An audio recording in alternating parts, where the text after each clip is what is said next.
வெற்றிமாறன் சாரோட வாய்ஸ் ஓவரில் தான் டீசல் மூவியே வந்து ஆரம்பிக்குது. முழுக்க முழுக்க கடற்கரையை ஒட்டி வாழக்கூடிய மீனவர் சமுதாயம் அண்ட் கடலுக்குள்ள மீனவர்களோட அந்த ஒரு வாழ்வாதாரம், வாழ்க்கை எப்படி இருக்கும், இதெல்லாம் சார்ந்து அந்த மக்களோட உணர்வு உப்புக்காத்தோட சேர்ந்து எடுக்கப்பட்ட ஒரு படம் தான் வந்து டீசல் படம். கண்டிப்பாக ஏன்னா வந்து அதில் வந்து ஒரு மிகப்பெரிய ஒரு ப்ராப்ளம் வந்து ஒன்று வரும். அந்த மீனவர்கள் சமுதாயத்தினர் இருக்காங்கல்ல, அவங்களுக்கு நடக்கக்கூடிய அநீதிக்கு அகெயின்ஸ்டாக ஒன்று பண்ணுவாங்க. அந்த இதனால ஆமாம்ல கரெக்டு, கடல் வழி வரக்கூடிய டிரான்ஸ்போர்ட் எல்லாமே கொஞ்சம் ஸ்டாப் ஆச்சு அப்படின்னா இன்னைக்கு தமிழ்நாடே வந்து ஸ்தம்பிச்சிரும். தமிழ்நாடு மட்டும் இல்லை, ஒட்டுமொத்த உலகமே வந்து ஸ்தம்பிச்சிரும்.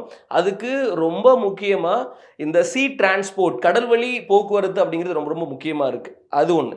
ப்ளஸ் நம்ம மீனவர் சமுதாயத்தை வந்து பெருசாக நம்ம கவனிக்கிறதே இல்லை. அவங்களுக்கு ஏதாவது நடக்குதுன்னா நம்ம கண்டுக்கிறதே இல்லை. இன்க்ளூடிங் நானும், நம்ம எல்லாருமே தான் வச்சுக்கோங்களேன். அதில் ஒரு டயலாக் ஒன்று இருக்கும், நமக்கு மீன் வேணும் ஆனால் மீன் பிடிக்கிறவங்க வேண்டாமா அப்படிங்கிற ஒரு டயலாக் வந்து ரொம்ப சூப்பராக வந்து சண்முகம் அவர் வந்து எழுதியிருப்பார்.